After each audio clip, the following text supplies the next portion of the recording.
One of the most exciting scientific findings of the past half-century has been the discovery of widespread trophic cascades. A trophic cascade is an ecological process which starts at the top of the food chain and tumbles all the way down to the bottom.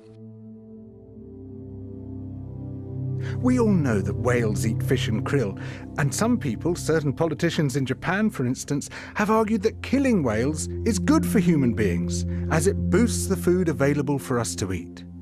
And so you would think. But as the great whales declined, so did the numbers of fish and krill. It seems counterintuitive. Surely their numbers would rise as their major predators disappeared. But it now turns out that whales not only eat these animals, they also keep them alive. In fact, they help to sustain the entire living system of the ocean.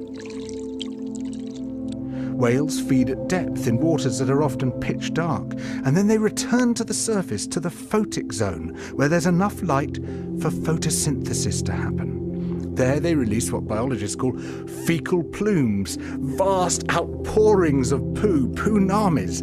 These plumes are rich in iron and nitrogen, nutrients which are often very scarce in the surface waters. And these nutrients fertilize the plant plankton that lives in the only place where plants can survive, the photic zone.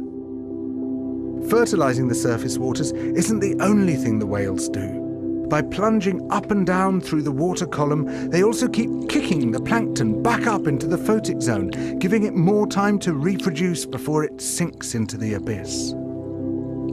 Even today, though whale populations have been greatly reduced, the vertical mixing of water caused by movements of animals up and down through the column of the oceans is astonishingly roughly the same as the amount of mixing caused by all the world's wind and waves and tides. More plant plankton means more animal plankton, on which the larger creatures then feed. In other words, more whales means more fish and krill. But the story doesn't end here, because plant plankton not only feeds the animals of the sea, it also absorbs carbon dioxide from the atmosphere. When eventually it sinks to the ocean floor, it takes this carbon out of circulation down to a place where it remains for thousands of years. The more whales there are, the more plankton there is. The more plankton there is, the more carbon is drawn out of the air.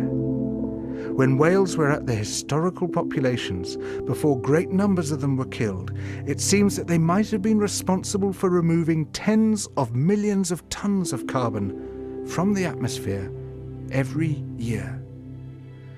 Whales change the climate. The return of the great whales, if they're allowed to recover, could be seen as a benign form of geoengineering. It could undo some of the damage we've done, both to the living systems of the sea and to the atmosphere.